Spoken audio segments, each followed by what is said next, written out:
I would next like to introduce Dr. Shuyi Lee.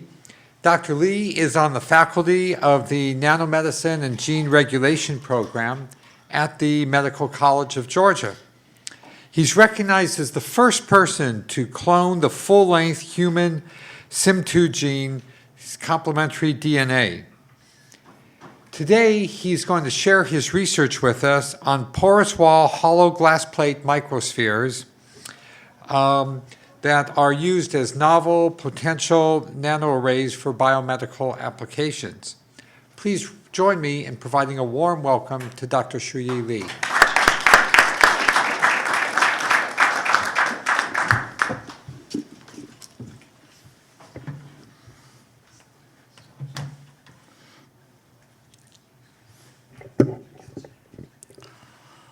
Okay, first I would like to thank the conference organizer for inviting me again this year. Let me to present my research work. This year, I will present something different. Last year, I presented my research on the reduced sensitization of cancer cells by a therapeutic antibody fragment.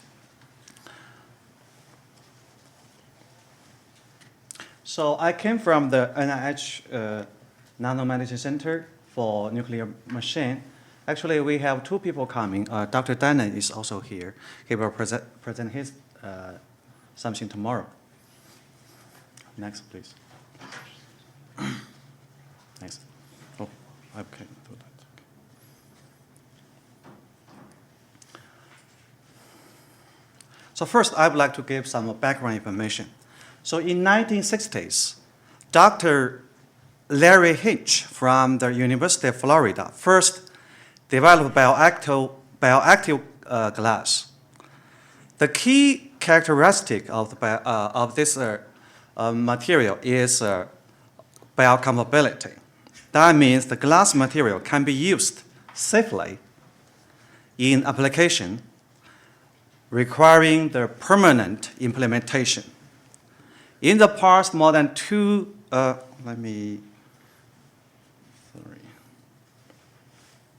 So in the past, more than 20 years, so this material has been used for more than 1 million people, and they are mainly have been used in the field of the dental, orthopedic, and tissue engineering.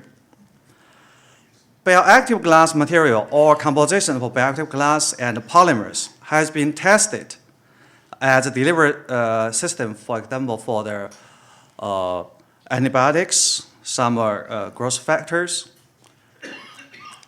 Recently, the people are trying to develop third generation of their material. That is, by definition, it can elicit the cell response at molecular level.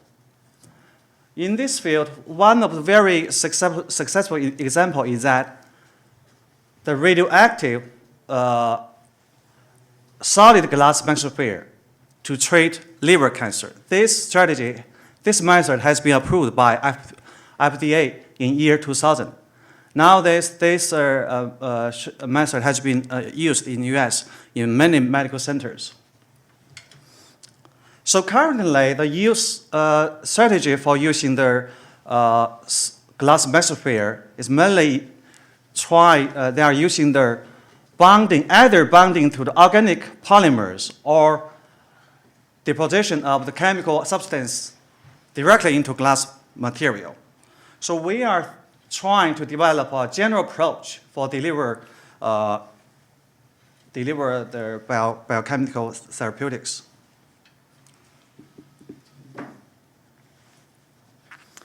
I would like to just give some brief explanation for the solid microsphere.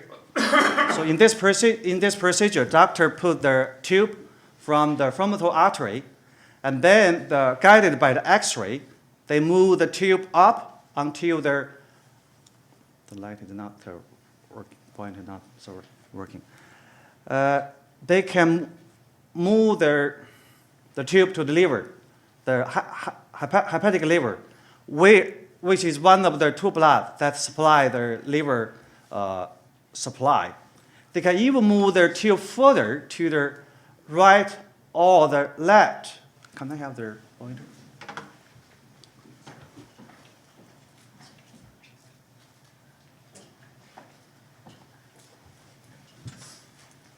They can even move the tube further to the right or left, the hepatic artery. There, they can infuse the radioactive glass microsphere. The glass microsphere will block the supply of the blood vessels supply to tumor. And also there, they can emit their radiation because they can emit this beta emission. It is estimated that it can supply more than 10 or 100-fold radiation than the traditional conventional method. So this method is clinically proved to be very useful. I just saw one of the results that one medical center generated. You have a liver cancer here, and before treatment it's very big, and after treatment, basically the cancer is shrink.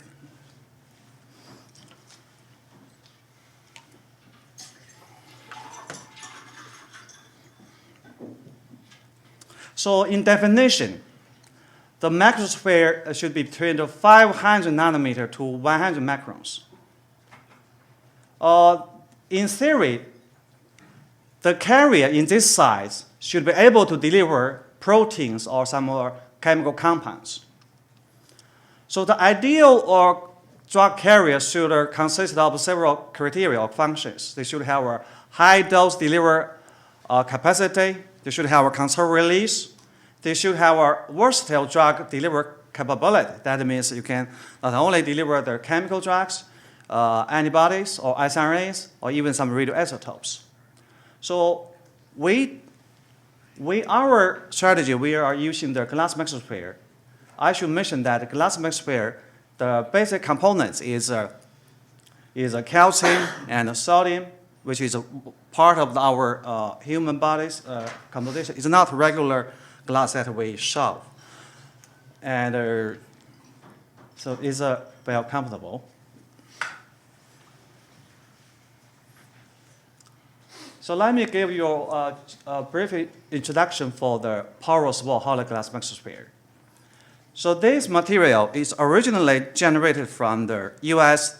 Department of Energy for the purpose of gas storage. But they have never tested the potential application in the biomedical field. Basically, the structure is a bioglass, so therefore the safety is not an issue. These PWIGMs has big interior cavity, which give this glass piece have capacity to deliver biological therapeutics.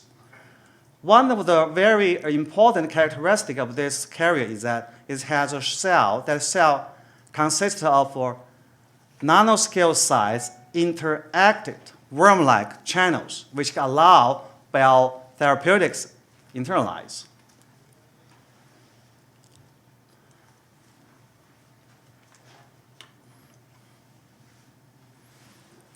So this is what it looks like in the scanning electron monograph.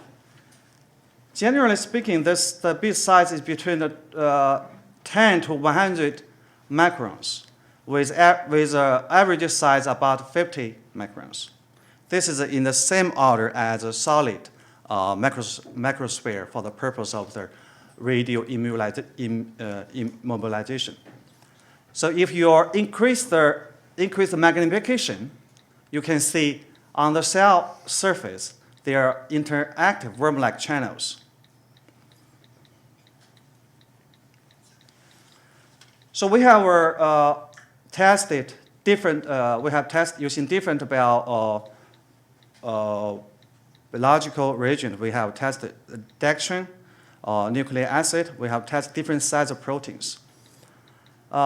Interestingly, for all proteins that we tested different sizes, they can internalize, same as a nucleic acid. For the dextrins, if their size is too big, they cannot internalize. And some of this biological region, they show specific binding to the wall. So I would like to go over the data one by one. The first question we ask is, what is the size exclusive limit for the PWIGMs? So we have incubated the beads, beads with different sizes of the dextrons. We found that the 10 kDa until to the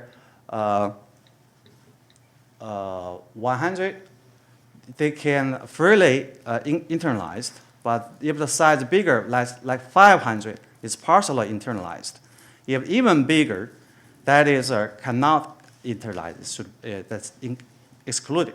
That means the size exclusive limit is about 8.5 to 14.4 nanometer.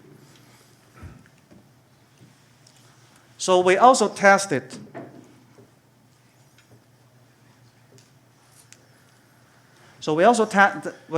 whether this one can be used for the nucleic acid. As we saw here that 17 kDa fluorescent labeled dextrin shows strong binding to the cell surface. So this gives us the hint whether we can use this phenomenon to gate certain smaller small molecules.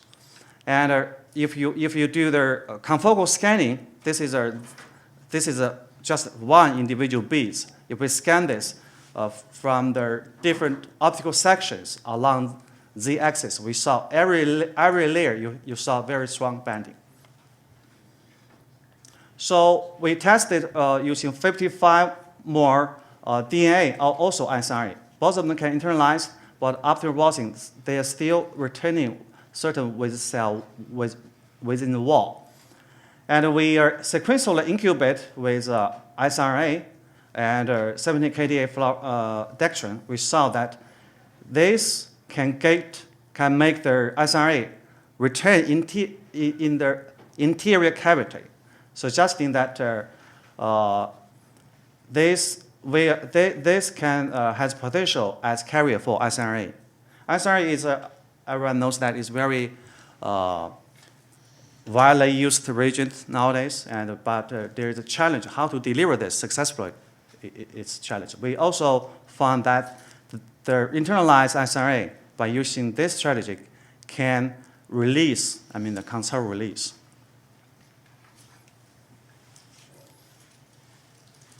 So next question we ask, can PWIGMs be a carrier for protein? We have tested different size of proteins from 13.7, 29, 43, and 75 to 150. 150 is a regular IgG antibodies. And we found that 75 kilodalton protein and antibody can internalize. And they are, after rotting, they are still within the interior cavity. And interestingly, this internalized antibody can release gradually. We have using the data vision microscope to observe fluorescence density in every 2 hours. We found that the release speed followed first order kinetics with half-life about 6 hours.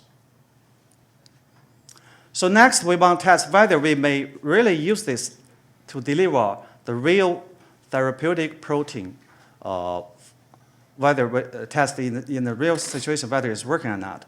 So in our laboratory, we are in the process of developing a therapeutic antibody. It's called single antibody. We conjugate this antibody to the folate for the purpose of the receptor-mediated delivery. We are conjugate this protein to the FITs for the purpose of visualization. As you can see here that this glass beads, this single antibody can internalize to the glass beads. They have very strong fluorescence. This is a bright field. This emerge. And the next question is that the released protein, whether they are functional or not. So we incubate the loaded beads to the folate receptor cancer cells, we found that the released the syncytin antibody can bind to the cancer cell surface, can be internalized, which is suggesting that the delivered protein is still functional.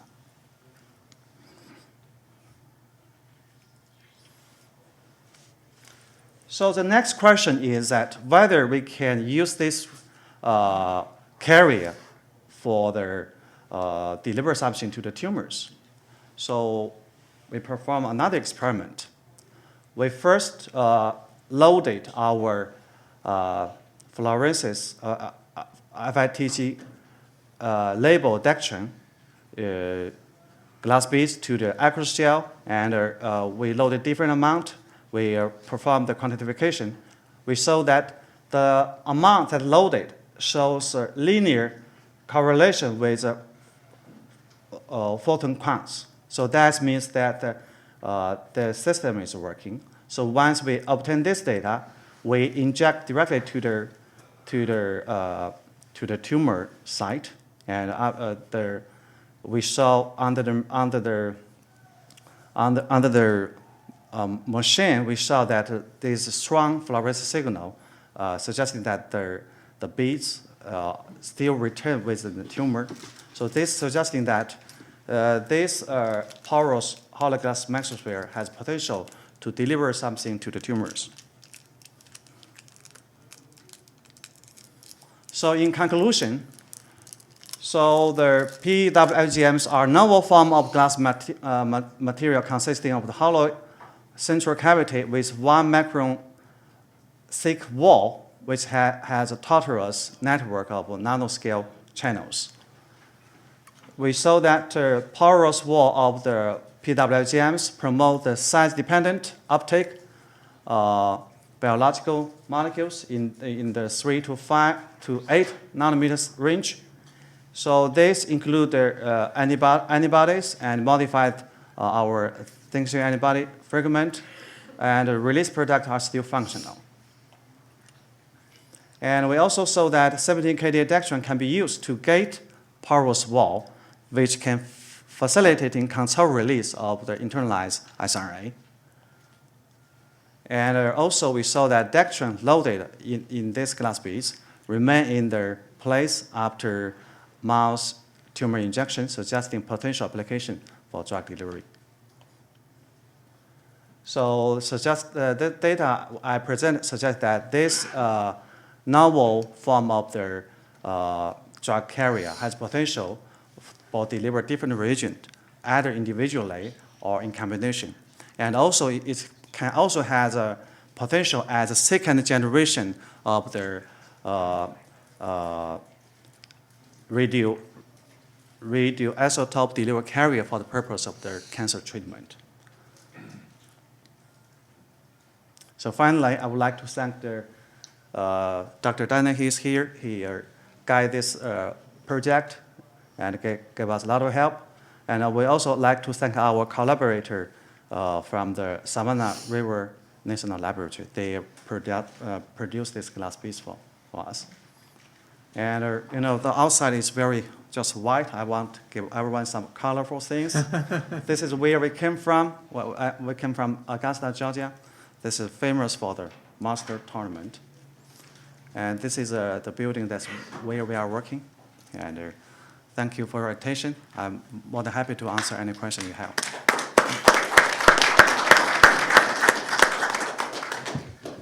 Questions, please line up at the microphone and introduce yourself and your affiliation. Kester, Penn State College of Medicine. Excellent talk. So when you put the sRNA in the glass beads, Right. do you actually protect those sRNAs from RNases in systemic circulation? So do you truly get protection? Because a lot of different nanotechnologies are being used now for encapsulation of sRNA, but they truly don't protect the sRNA in biological fluids. I mean, have you done that yet? Not yet. But our protection is that we have the glass shell, also the gated dextran, should be resistant to some harsh physiological conditions like pH or some enzymes. But we haven't tested in the real system, but theoretically, this has that potential. Thank you. Next question? One more question, Shuyi? Because, you basically use glass, and the silicon and the silica that we make is basically glass as well. So how do you check the clearance from the body of these big structures? That's a very good question. I mean, for the glass, it's called bioactive glass. This has been used clinically for many, many years. And the idea is that, for example, this can be used as a scaffold for the bone formation. That is for sure. Clinically has been proven. And also, within the cell, within the body, because the basic component of this material can be part of the bone. And also, if you deliver this to the other part of the body, the macrophage gradually can absorb it. So not like that glass. This can be absorbable. So this, I think, clinically has approved it's okay. Shuyi, thank you very much. You're welcome.